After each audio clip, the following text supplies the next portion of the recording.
En studio, c'est le moment d'accueillir les deux invités du jour. Bienvenue à Jacqueline Noah et à Annie Morvan. Bonjour. Bonjour. Alors, vous représentez toutes les deux Femmes Solidaires à Saint-Malo, Côte d'Emeraude. Jacqueline Noah, bien sûr, présidente, et Annie Morvan, fidèle secrétaire. On ne change pas une équipe qui gagne. Voilà. Alors, c'est vrai que Femmes Solidaires fête ses 75 ans. Elle les a fêtés à Saint-Malo, à la salle de la Guimauvière, samedi. Jacqueline Noah, pour celles et ceux qui n'étaient pas présentes, vous pouvez nous rappeler ce qui s'est déroulé samedi ? Oui, alors bien, samedi dernier, on a fêté ce bel anniversaire autour d'un monumental gâteau en polystyrène. C'est vrai ? De 2,50 m de haut quand même, hein, faut le faire. Une prouesse. Voilà, et qui était décoré pour la circonstance des portraits de 75 femmes qui avaient aidé à faire progresser les droits des femmes. Vous pouvez nous en citer quelques-unes ? Ah bah oui, bah évidemment, il y avait Simone Veil, Oui. mais on est parti de loin, on est parti de Marie de Gournay à l'époque de Montaigne quand même. Hein. D'accord. Donc voilà, Simone Veil, il y avait des anciennes et puis des nouvelles, Olympe de Gouges bien sûr, etc. Emma Watson, parce que c'était des anciennes et des actuelles, mais également aussi de différentes nationalités, pas que des Françaises. Donc chacune a eu une contribution dans l'humanité ? Voilà, et puis il y avait aussi celle qui était très, qui voulait aller jusqu'au bout des choses, par exemple, comme Jeanne de Belleville, la fameuse corsaire, qui par vengeance est devenue tout à fait sanguinaire. Jeanne de Clisson, c'était. Et ça, voilà, on remonte aux guerres de succession de Bretagne. Et son mari avait été mis à mort, par traîtrise d'ailleurs, sur ordre du roi de France. Donc une vengeance de en fait. l'époque, c'était une vengeance. Ouais. Et par vengeance, elle versé est du sang à son devenue tour. corsaire. Et d'ailleurs, je crois qu'elle n'a jamais été prise. Hein. Ouais. Où elle s'est sabordée avec son bateau, enfin, je ne sais plus trop bien. Mais il y avait 75 personnes 75 environ pour les 75 ans. Voilà. Pour les 75 ans. Et Guylaine avait tiré toutes les photos. Alors, on avait d'autres amis, dont Catherine, qui avait contribué aussi, avec d'autres, à rédiger. On avait parallèlement des classeurs avec l'explication pour chacune de ces personnes, un résumé de sa vie. Voilà. Annie, tu voulais ajouter quelque chose si on avait quand même un cocktail après. Hein. C'est un moment convivial ? C'était tout à fait. Et puis une animation. Hein, on peut en parler puisqu'on a payé les droits à la SACEM. Je n'en doute pas. Voilà. Donc une animation avec le groupe Jacques Arève, les amoureux de la chanson. Ce sont deux femmes qui venaient de Dinan et qui ont mis une bonne ambiance. Chanson française, internationale ? Chanson française, oui, voilà. Alors évidemment, eh bien, on a eu l'hymne des femmes. Et on a eu aussi quand même en hommage à la Commune de Paris, parce qu'il y a eu l'anniversaire de Napoléon, n'est-ce pas ? Alors Napoléon, nous, on ne va quand même pas aller le mettre sur un piédestal. Le célébrer. Après ce qu'il nous a fait, il a été dur avec les femmes, Bonaparte ? Oui, et Napoléon, pour lui, c'était des hystériques et des mineurs à vie. Donc, y compris les impératrices. Non, il acceptait quand même sa sœur, hein, qu'il respectait. Oui, ouais. Exactement, et qu'il aimait beaucoup. Ouais. En Corse, on respecte la famille. Ouais. Mais oui, voilà. Ouais, bien sûr. Eh bien, est-ce que ça a été l'occasion, Jacqueline Noah et Annie Morvan, lors de l'anniversaire de Femmes Solidaires, de parler projet ? Ou est-ce que c'était faire un mais alors là, je n'ai pas terminé. Je vous ai dit qu'il y avait eu 2 anniversaires. Mais il y en a un qui n'a pas du tout été célébré. C'est le 150e anniversaire de la Commune de Paris. Donc, on en a dit un petit mot, puisque nous avions Louise Michel, qui était une des 75 figures qui décoraient le gâteau. Et donc, elles nous ont chanté aussi Le temps des cerises. Et oui, c'est vrai que ça fait partie du répertoire voilà. Et moi, j'étais français. Ouais. Voilà. Bon, excusez-moi. Non, mais c'est pour savoir si on s'est projeté ou est-ce que on a célébré ce qui s'est déroulé, les victoires aussi, les avancées. On a rappelé quand même l'historique. Hein. On a rappelé quand même qu'il y a 75 ans, quand Madame Glémaud a déposé à la sous-préfecture de Saint-Malo les statuts du comité malouin de ce qui s'appelait à l'époque l'association familiale de l'Union des femmes françaises. Donc, statut et composition du bureau, mais d'un bureau qui, à l'époque, se devait d'être composé uniquement d'hommes. Et oui. C'est paradoxal. Chef de famille, bien sûr, avec 3 enfants.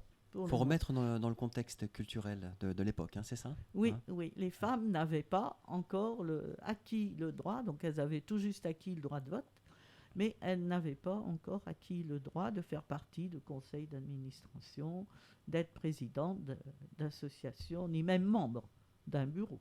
Et est-ce qu'on peut dire qu'il y a une reconnaissance du rôle des femmes dans la résistance, en fait, avec Femmes Solidaires, par rapport au contexte de création? Oui, Femmes Solidaires, qui quand elle est née, s'appelait l'Union des femmes françaises, en 46, 45 au niveau national, 46 à Saint-Malo.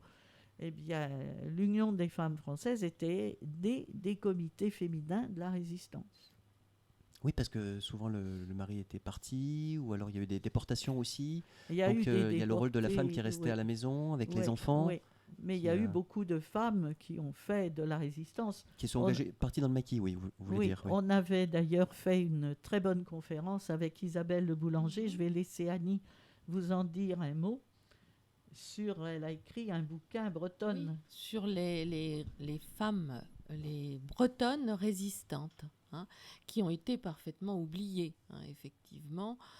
C'est vrai qu'elles intervenaient souvent dans un contexte familial, mais leur rôle a été très important. Donc Isabelle Le Boulanger nous avait fait une conférence. On rappelle qui est Isabelle Le Boulanger? Isabelle Le Boulanger est une universitaire, qui a vraiment travaillé sur divers... là, par exemple, sur divers thèmes. Son dernier ouvrage porte sur les enfants, des témoignages des enfants des déportés. Elle a aussi beaucoup écrit sur l'enfance, les femmes, mais l'enfance. C'est vraiment... et en plus, elle fait vraiment passer... les infos au cours de elle fait de très belles conférences. Donc, à chaque fois qu'elle propose un nouvel ouvrage, on essaye de l'inviter. Donc, les femmes, oui, les bretonnes résistantes, ça a été quelque chose de très important et souvent caché. Et au niveau national aussi, finalement, dans les compagnons, d'ailleurs, le masculin est bien significatif, les compagnons de la résistance, il y a seulement 6 femmes. Compagnons de la libération. De la libération, pardon. Oui. Compagnons de la libération, qui était quand même l'ordre supérieur. Donc 6 femmes seulement. Et il y a encore du travail à faire alors. Oui. Et sur leur tombe, puisqu'elles sont décédées, eh bien, on peut lire « Mort pour la France ». Le masculin est bien significatif. Oui. Ça, c'est un débat d'ailleurs, Jacqueline Noix, vous qui avez été enseignante aussi, féminisation des mots. D'ailleurs, il n'y a pas consensus même au sein des femmes par rapport à ce sujet-là. Vous en parlez entre vous? Ah oui, mais il y a des choses qui nous plaisent Faut-il pas. dire une autrice, une auteure? Une autrice, c'est très vieux. Ça date du Moyen-Âge. Alors, est-ce qu'il faudrait que ça revienne sur le devant de la scène? Bien sûr, bien sûr. D'accord. Mais ce qui nous gêne quelquefois, nous, c'est quand le mot chef de ZFE, par exemple, et s'il est employé comme un adverbe, il n'a pas à être mis au féminin. Non. Si on dit rédacteur en chef, bon, c'est bien.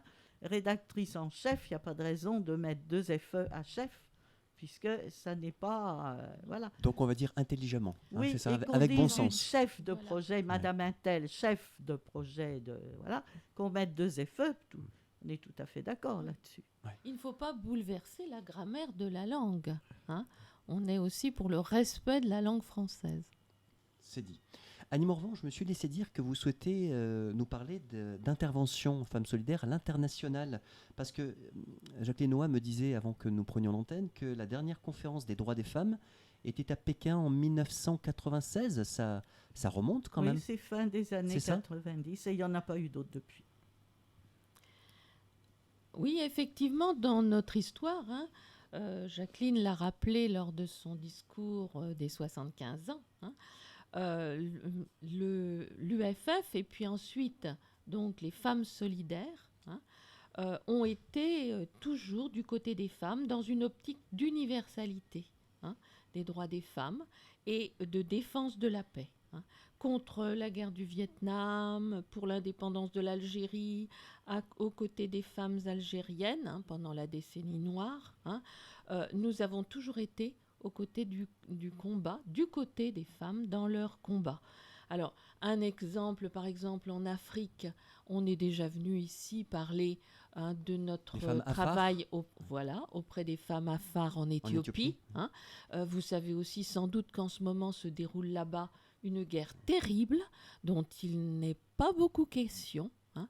Et donc, depuis novembre 2020, hein, et voilà que cette guerre s'étend vraiment pratiquement à l'ensemble du territoire éthiopien et met à mal tout ce que nous avions avec les femmes Afar qui avaient décidé de résister à l'excision. Hein. Eh bien, tout cela est mis à mal. Le marrainage, bon, ça c'était la première étape, mais le pensionnat, hein, pour accueillir les collégiennes et lycéennes, hein, donc non excisées, hein, je voulais dire. Donc tout cela, le pensionnat a fermé. Bon, il y a eu le Covid, mais c'est surtout la guerre. Et donc la guerre se répand dans cette partie nord-est de l'Éthiopie qui est occupée essentiellement par des Afars. Et nous sommes assez effarés parce que, par exemple, il semblerait, parce que bon, les informations, vous savez, les ONG ont du mal à pénétrer. Hein. On parle de plus de 10 000 morts, hein, sur le sol éthiopien. Hein. Donc, je veux dire, parmi nos petites filleules, eh bien, il y aurait six jeunes filles, hein, qui s'étaient engagées et qui sont décédées, hein, qui ont été tuées. Donc c'est vraiment, et puis il y a aussi beaucoup de réfugiés, hein, oui. Réfugiés, et on sait ce qui se passe dans les camps de réfugiés. Hein. En Afrique aussi, il y avait eu Djibouti, hein, où les femmes Afar, justement, toujours, hein, s'étaient révoltées contre les viols, hein, perpétrés par les militaires djiboutiens. Hein, djiboutiens. Donc là aussi, elles s'étaient mises en grève. Hein, elles avaient fait la grève de la faim. Les femmes solidaires s'étaient associées, les avaient aidées. Au Rwanda, là, c'est au niveau vraiment de Saint-Malo. Hein, c'est spécifique à Saint-Malo. Nous avons aussi, hein, nous aidons nos amies franco-rwandaises, hein, pour dans le cadre de la réconciliation, hein, justement, entre Tutsis et c'est un programme gouvernemental. Hein. Voilà. Oui. Et donc nous essayons aussi de donc Rwanda. c'est un peu en fait, et puis il y a toute l'actualité en fait. Quand c'est l'actualité qui guide nos actions. Mais pour réussir, il faut quand même qu'il y ait des structures. Et justement, je voulais vous parler un petit peu des structures internationales dans lesquelles Femmes Solidaires a vraiment un rôle important. Hein. Donc, on appelle ça le lobbying. Alors, je vous ai dit qu'on aimait la langue française. Alors, on préfère le plaidoyer. Hein. Donc, notre action de plaidoyer, hein, qui vise donc à faire avancer nos campagnes internationales et les valeurs universalistes que nous défendons, hein, eh bien, elle a différentes formes. Par exemple, nous avons un statut consultatif à l'ONU, hein, aux Nations Unies, et ça nous permet, hein, nous sommes contrôlés. Hein, tous les 4 ans, nous devons fournir un rapport, hein, qui montre que nous intervenons donc au niveau international. Hein, et donc, cela nous permet d'aider aussi, hein, d'autres associations féministes du monde entier à se faire entendre, à se faire connaître. Il y a tous les ans, au mois de mars, mais enfin il y a eu un petit peu, à cause du Covid, il y a eu il y a eu moins de réunions, mais tous les mois de mars, à New York, il y a une commission sur le statut des femmes. Ça s'appelle, en anglais, ça s'appelle CSW, qui se tient tous les ans au mois de mars à New York et où les femmes solidaires essayent d'être présentes. Nous intervenons aussi au niveau européen. Ça, c'est au niveau international, les Nations Unies. Au niveau européen, alors auprès les femmes solidaires, a contribué à créer le lobby européen des femmes et donc la commission du lobby européen des femmes de France, qui est présente dans notre pays, mais qui regroupe plusieurs associations, dont Femmes Solidaires. Le dernier forum, Forum des droits des femmes, a eu lieu du CLEF, puisqu'on l'appelle comme ça, a eu lieu du 4 au 6 avril 2021. Donc, elle fait des recommandations, et il faut ensuite, bien sûr, vérifier que ces recommandations, qui sont faites au niveau français, mais qui sont relayées aussi, donc au niveau international, qu'elles sont respectées, en quelque sorte. Alors, on parlait de Pékin, là, tout à l'heure, mais il y a aussi la Convention d'Istanbul, qui a été signée en 2011, qui devait entrer en vigueur en 2014, qui a été signée donc à Istanbul. Eh bien, je vous le donne en mille. Eh bien, le pays qui a été le premier signataire, c'est-à-dire la Turquie, eh bien, se retire de cette convention d'Istanbul. C'est un très mauvais signe sur la suite. Et donc, Erdogan, qui est un grand féministe, n'est-ce pas, a considéré que ça ne concernait pas la Turquie, ça ne concernait plus la Turquie, les violences faites aux femmes. Il faut quand même savoir qu'il y a eu environ 400 féminicides en Turquie en 2020. La Pologne aussi songe à quitter la Convention d'Istanbul, et c'est un très mauvais signe. Voilà, le combat est toujours d'actualité. Le combat est d'actualité, et je voulais aussi parler du RIFLE, parce que le Réseau international féministe et laïque a été cofondé par Femmes Solidaires et 10 autres associations en 2013. Et il est toujours très, très actif. Ça va de l'Argentine, par exemple, les femmes en vert, puisque c'est comme ça qu'elles s'habillaient, pour justement faire entendre leur voix, elles ont quand même gagné. Elles ont obtenu la légalisation de l'avortement le 30 décembre 2020. Donc, il y a des victoires, il y a des régressions, mais il y a aussi des victoires. Et puis on est assez humble, mais enfin, on a quand même envie de dire que peut-être que Femmes Solidaires participent quand même à certaines de ces victoires par l'intermédiaire de tous ces organismes, qui ne sont pas des ONG, qui sont des associations, mais ce sont des relais qui sont indispensables, parce que sinon, on n'écoute pas la voix des femmes. Mais écoutez, merci à vous, Jacqueline Noah, Annie Morvan, pour ces éclairages à l'occasion des Jean-Christophe. 75 ans de Femmes Solidaires, et bonne continuation à vous dans Je voulais juste les différents ajouter, combats. pour reprendre l'expression de Stéphane Perrin, vice-président du Conseil régional, que Femmes Solidaires continuera à s'occuper aussi bien des femmes du bout de la rue que de celles du bout du monde. Ouais. Eh bien, écoutez, on vous Merci. souhaite plein de bonnes choses pour la suite. Et rendez-vous pour les 80 ans. À bientôt. Au revoir. Ah bon